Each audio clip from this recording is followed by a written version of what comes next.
All right, what's up? Good evening, world, or Dirty 30. Dirty 30 meaning 30 minutes of weather. No comments I'll be reading. We're just going to talk weather.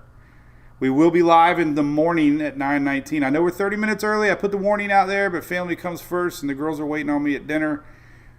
After the day I had, the night I had, the website appears to be back. It might take a little bit for your browsers to cache, but my buddy Phil, not gonna throw anybody under the bus, but we had a $1 billion company with 4 ticket supports, and they couldn't help me. And Phil works in IT and figured out, but it was a very fluke thing that nobody even heard of before. So hopefully it's back. I think it's back. We've tested it. Just give it time. Reload your browser. Refresh. If it's not working for you, spaghettimodels.ai is going to be a backup account until this storm's done, just in case anything happens. So, fingers crossed. Nothing we can do. But listen, we're going to talk weather. We're going to be live in the morning. We got a PTC number 9. And there you go. It's the water vapor loop. I'm really kind of curious about the large water vapor, okay? You know, we talked in the past about teeny-weeny little storms with a lot of dry air around it. You know, looking at this storm, the one thing that stands out for me is the moisture field, okay? It's large. There's a little bit coming on the backside of the Hispaniola there. I'm going to be really curious if it follows along. It doesn't mean anything other than wider impacts and less influenced by dry air coming down. So this is going to be closely watched tomorrow, in my opinion. All the models are showing it strengthening on its approach to the coast. So whatever it does tomorrow is going to be an indicator of where it could possibly be in 2 days, okay? We're still looking at a late Monday, early Tuesday possible landfall. That whole scenario of stopping, stalling, turning is there. And you've heard everybody talk about it, but the general track is still north-northwest, okay? You notice we got a front line coming into play, okay? This is going to dissolve, and some of this energy is actually going to help feed into our system, which could be tricky. Because sometimes these frontal lines actually add a little bit of fuel when they approach. So there's a lot, there's always unknowns in the tropics. You can read the NHC advisory. Every advisory, there's higher uncertainty. But definitely want to be paying attention to this, as a possible hurricane. And I've seen, 970 range. We're going to look at the latest 18Z here in a second. So that's all we're going to talk about. We're not going to talk about Alberto. Okay, we're going to talk about PTC. Why do they call it PTC? It's potential tropical cyclone, because it's not one yet. But they want to make sure that they put watches and warnings out. Parts of the Bahamas are under watches and warnings, and they couldn't do that back in the past because they wasn't an official system. So again, I put a link up here, spaghettimodels.ai. I think it's working fine now, but we'll keep on it. Let me show you the latest infrared. A couple satellites. You can kind of see a little bit of outflow, they call it. It's kind of getting its act together. I don't have the wind map up. By morning, we'll see a little bit more circulation, but things are starting to wrap. A lot of times these systems you got a wave axis, they call it, and sometimes those stronger winds will actually wrap, and you'll start to see this thing come together. So why I say it's interesting, this moisture field, I don't think anybody else has mentioned it to me, it's pretty large. So it's going to be going over really warm water tomorrow morning. So I'm really, really curious when I wake up, are we going to see a big ball of convection? Because there's not a lot of dry air out there, so that's what we're watching. So here's your PTC cone. Probably the first thing that sticks out is that big old circle, right? Like, what does that mean? Why is Florida in the cone? Well, first off, because we said it probably would be, because the storm could turn that way. So again, cone, eye, that's anywhere the center of the storm can go. We have tropical storm warnings for a big part of the Bahamas. Tropical storm watches will turn into warnings, and by morning, you will have warnings where you are in yellow. If this thing really starts to organize tonight, we could have hurricane watches on the northern end of the Bahamas, I'm feeling, because of what happens tonight or tomorrow. It's not going to be to the northern part of the islands until Sunday. So There's going to be sneaky. But that's a good track. Florida, really just North Florida. If this thing stops and stalls and turns, that's why we have a cone. Because every model showing this thing slowing down. There's a high pressure coming.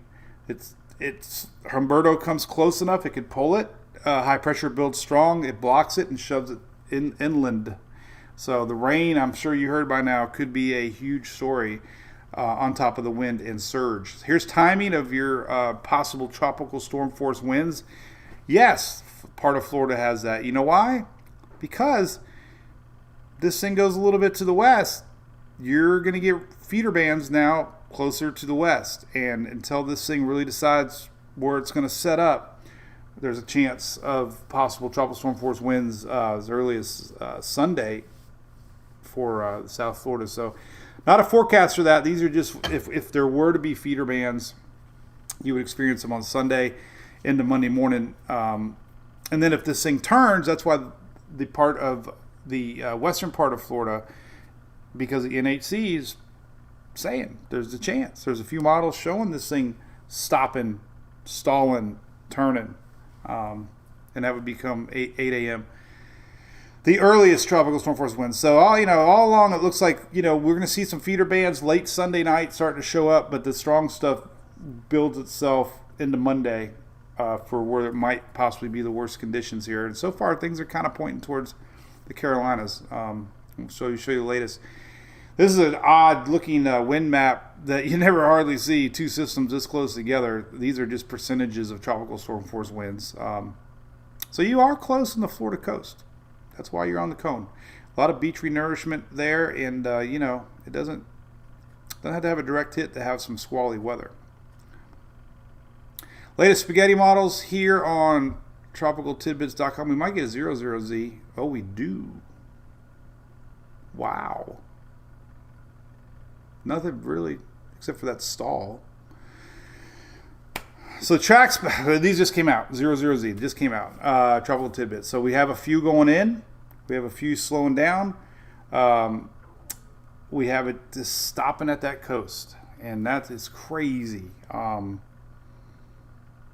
You just don't know. This thing shows on a lot of models that it's going to be strengthening on approach.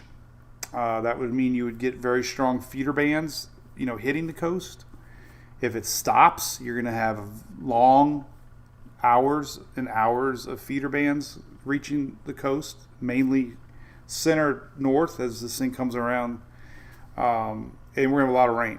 Any stalling system, going to get a lot of rain. TVC inline hits the coast and bounces back. So, everything's in play. Everything's the same. You still got this little bit of inland. You got some hitting the coast, and you got some hanging out on the coast. Interesting. So definitely going to be watching very close here for rain impact, surge, surf, high tides. You get a system sitting there, it's going to be going through a lot of tide cycles. Low tide never has a chance to escape because you're going to have constant flow off the Atlantic. So could definitely be a surge issue with a constant sitting storm there that makes it through low tide, and high tide pushes it back in even more. So there you go. That's the latest. Maybe some not even hitting the land.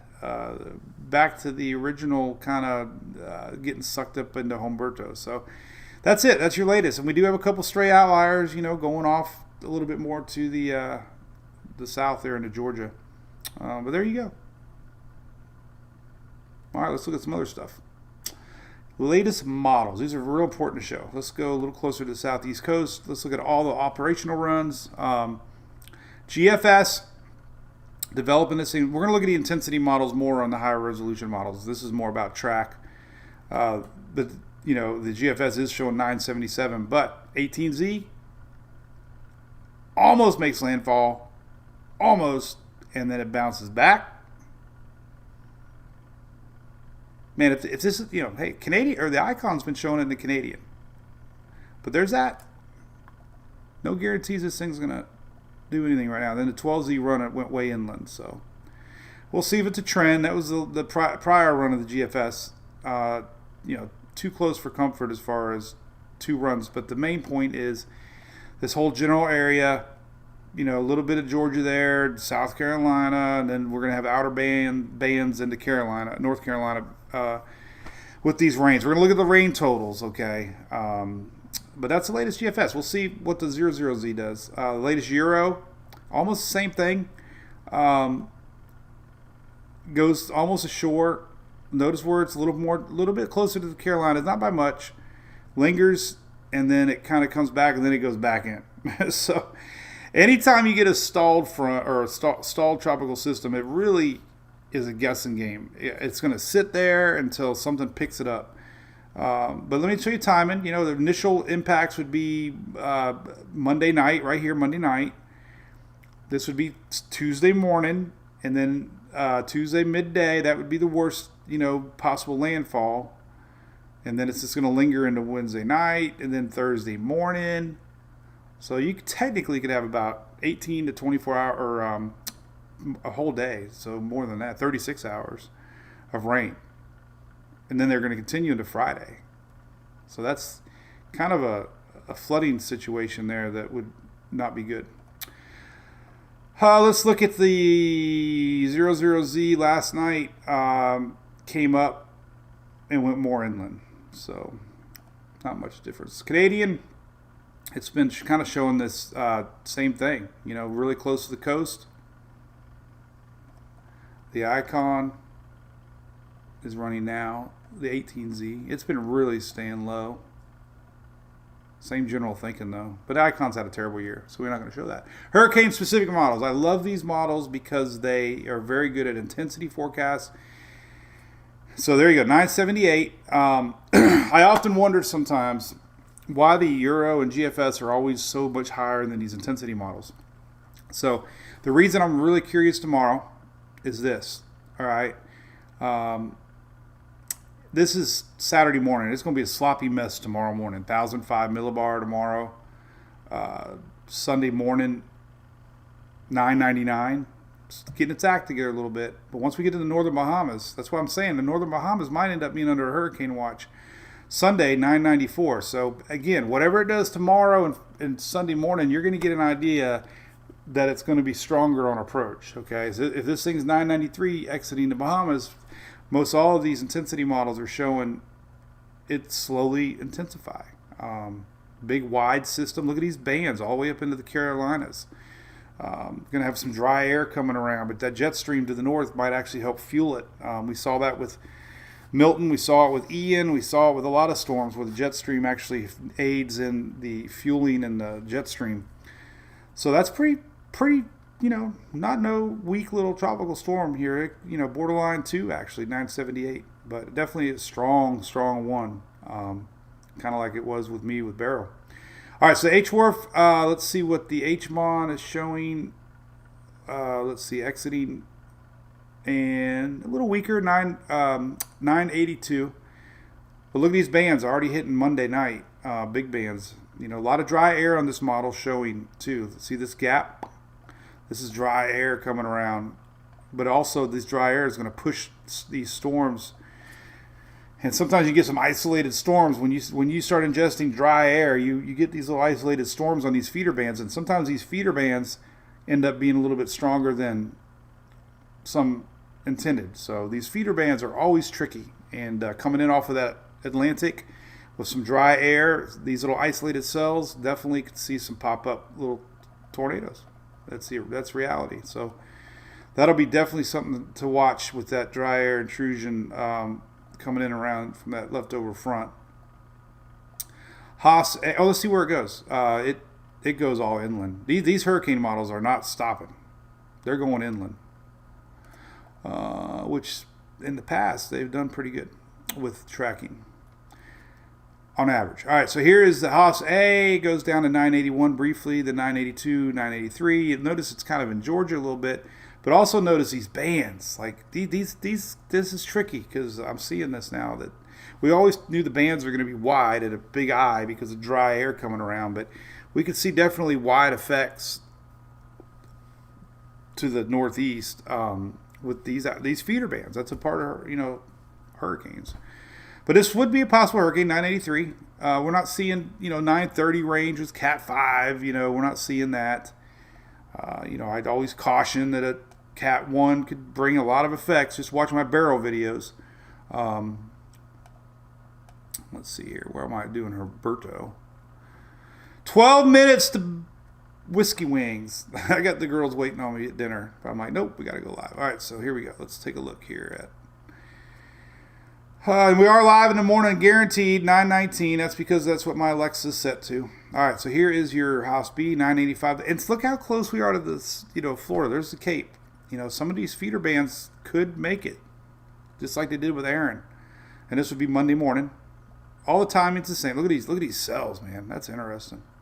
I'm not going to post that, but those could be, feisty little feeder bands, definitely. 982. It's pretty strong. 981 hits at 980, and it goes inland. So all four of your hurricane models are going inland. Track history, they're not too bad. We might have Google now. Let's see. We might have Google might be running. That does pretty good once we have a low-level center. I don't know if they do PTCs, though. No. We're going to have to wait till they designate it. They don't really have any. Google does pretty darn good, though, when we have an actual. Let's see, it's coming. It's so confused. It's popping a low over here out of Cuba. So we'll wait on the Google map. They're not doing that good. Let's look at ensemble. Well, we're almost got an idea what we're talking about here, but let's look at ensembles. And see what you got. Here are your Sunday morning. No, so this is Saturday night. Sunday morning. Your Monday morning. Some of these are going to the north. Basic flow. You get the idea. A lot of them are still pointing to South Carolina. Look at that turn. Oh, these are Euro, by the way. I'm sorry. Euro. And they're turning down south and kind of just hanging out. We're going to look at rain in a minute. So a lot of the Euros are still going inland. We already got intensity. This is track. We got a couple outliers getting close there. More west, but nothing to worry about. And then GFS. Biggest thing overnight to watch for is if we get more bouncing off the coast and not making inland. Here's your GFS ensembles, and there's still quite a few going inland. And I'm not going to show. Look at it. And then some come back, and then a couple of them go back into Florida a little bit. So I want to look at the steering just to kind of point out what's going on here. Upper level winds. You can see what's going on. We got the low that is coming through now. This low right here retreats. This high pressure combines with this high pressure, and basically this has nowhere to go. If Humberto comes around, might open up the door for BI Melda. So there's that high pressure we're talking about. Look, high pressure, nowhere to go. High pressure winds are clockwise, so it kind of pushes our system a little bit inland. Doesn't really, kind of works against it. So high pressure winds actually push. Plus we're going to have a jet stream flow out of the south, and sometimes that aids leftover juice up there. And there you go. And then finally, well, look at that Euro, man. It just lingers. And then another high comes in, and so there's a lot to watch on that. All right. Steering looks good. Let's look at waves. People are always curious about waves. I'm sure they're already adjusting itineraries by now, but let's take a look at the waves. And then we'll look at rainfall. Rainfall is going to be the big story. I'll end it with all the different rainfall amounts because that's going to be tricky. Why am I in South America? Central America. Okay, let's see. I think the Caribbean. Well, I think East Coast U.S. is probably the best one. There it is. All right, so here, let's look at waves. Go to the 12Z. Yellow is 10 foot. And this is what we got. And I'm sure we're going to see some colors really get going here. Orange is about 15 foot. Red's about 20 foot. Dark red's about 25 foot. Purple's 30 foot. And then bam, a lot of waves. This isn't surge, it's waves, but still. 30-foot seas possible. This only goes out 90 hours, but you get the idea. It's some pretty good waves. Oh, they're still loading. And see, some of these can get in North Carolina. Even though that center might go South Carolina, counterclockwise flow, the Outer Banks again, Outer Banks, we're going to have a lot of waves coming your way. You saw that with those outer bands. And this is Tuesday right now. So yeah, pretty big waves right off the coast, man. All right, let's look at rainfall totals. This is the scary part of what could happen. Let's just zoom into North Carolina. The last several runs of the Euro has been some pretty big numbers. As a matter of fact, we've had several 15, 20 inches. So there is going to be some rain coming down this week because of this front going on right now. This is in place Monday, so subtract a few inches. The problem is, if you get 2 or 3 inches of rain, it's already saturated. The grounds are saturated, trees are saturated. You already got saturated grounds, 2 to 3 inches. So then you come in with some winds and more rain, and we're going to go all the way to like Friday night. But look at these numbers. We got 31 inches showing somewhere, probably out off the coast over here. But still, I'm looking at 24, 23. This is through Thursday night, basically. Now subtract 2 inches, so you still double the digits. 10. I think purple's 10. Pink is like 12. And even the white's 7 or 8 inches. And man, isolated flooding, it doesn't take a lot. So there's going to be a lot of juice in place. And this is well into North Carolina. Latest, last night, 00Z run, almost the same. A little more coastal. Yesterday's 12Z run went way inland. So that's probably not what we want to see for sure in the mountains. The GFS, similar. Showing, the GFS bounces off the coast, so that you will not seeing it. The 12Z, though, I think we did, went way inland. So again, that's back to my post earlier. If this thing, is just far enough off the coast, there won't be much at all. But these are some big numbers. So that's that. And again, I told everybody I wasn't going to read comments. Let me see anything else. People always ask about water temps are good. We did that earlier, but it's fine. We don't need to do it now. Water temps are plenty hot. The latest, let's see if this map's been updated to show. This is Joe's site. This is still 0012Z, so nothing really new there. Let's take a look at these Tomer Berg site. I like to look at some of his stuff. Let's look at the latest super ensemble blend. Starting to see a little bit more. Let's into this 94Ls. This 1800. Well, there you go. See, we're starting to see a little bit over here. Could see a little bit. Man, it's going to be so close. Big thing will be in the morning. If it trends back, windshield wiper. But hey, you want it far off the coast for major impacts. But there we go. All right. Really curious in the morning what we're going to see. Let me look at the super ensemble, I guess. These are always kind of neat to look at. They kind of widen up a little bit, kind of showing you the what does that show you? Well, it's pretty neat actually. Shows you that is the ensemble mean, but green I believe is the GFS.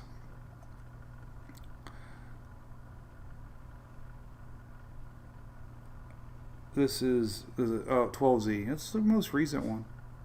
Oh, well, I wonder why the gene determined. No, this has got to be old. That's the old GFS. It's not the 18Z. Then there's Euro, and then there's the ensemble mean. So it's there. I mean, nobody's got the answer of how far inland it's going to go. But I think we're seeing a little bit of trend. Maybe back, but then the Euro ensembles, and so Tomorrow's an important day. We'll see how the models have trended, but I think a lot has been learned the last 2 or 3 days, right? We got a system heading up in that general direction. We have a lot of unknowns on intensity. I believe nobody's really talking about that, but these H-Wharf models and stuff showing 980, 970. That's a hurricane, and we'll be watching for that. Most of these models are showing it maintaining intensity up to landfall, and that's and sometimes the NHC starts a little underestimated too. So I think they're waiting to see this low pressure establish tomorrow, and if it does strengthen, quick, then they know it's going to be stronger farther up. That's it.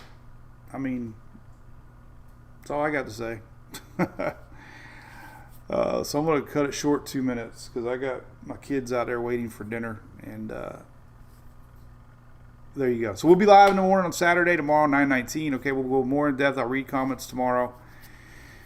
We'll go as long as we need to tomorrow and talk about things, okay? So it'll be a lot of great information. All the Hurricane Hunter data from today will be pumped into the 00Z models. This thing has now left Cuba, and I believe there's a little bit of center of circulation starting to develop. Saw it earlier. Let's see if you can see any sign of it at all. Maybe no, it can't be over Cuba, but yeah, I mean, until this thing establishes that center, like we talked about earlier, wherever it decides, then we'll kind of know how far east and west this thing's going to go. So really no big center. You can see where it's trying. What have we got any ASCAT span? Well, it doesn't do it over land. Where do they fix it at? So the official fix is actually not where it appears to be. Here's the official fix. Oh, I guess it kind of is. Right over land. See that Cuba part right there? Yeah, not bad. Pretty close. See that? And then you got that little, I don't even know where it went. I lost it. Oh, right here. Yeah, almost the same exact spot. So you kind of see it. Steering flow out of there. The reason it's not going to hit Florida, a lot of people might be wondering that, is you look at the steering map and we actually have a jet stream coming out of the southwest there. There's your steering map right there. See it? There you go. But once high pressure comes back in, then it kind of zigzags back a little bit. This will retreat that way, and then we'll have a little break, and it'll actually turn a little bit back. So that's where the confidence is right here that this thing isn't going to keep on going northwest now.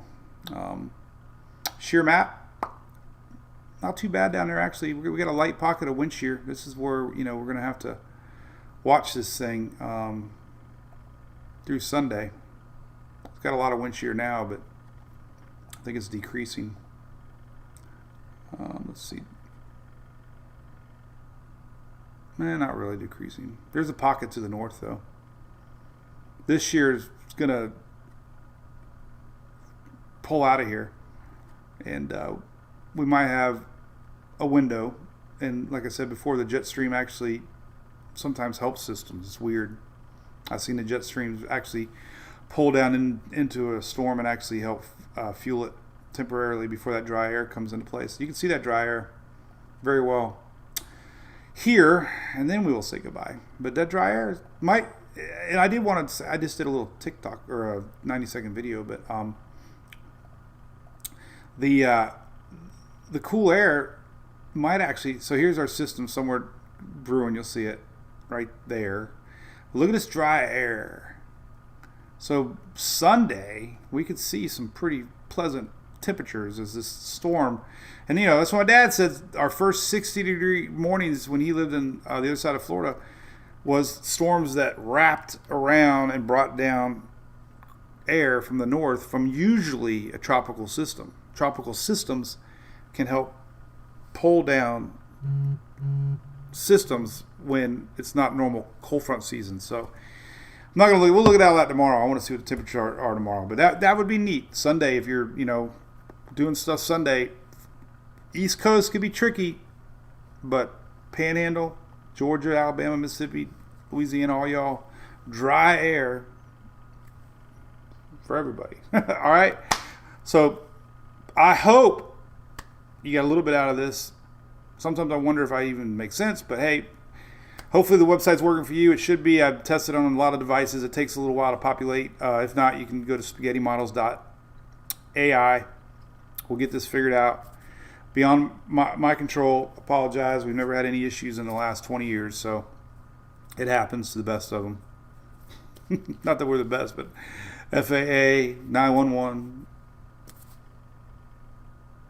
AT&T, Verizon, it happens. So should be good. See you tomorrow, 9:19 Eastern on a Saturday.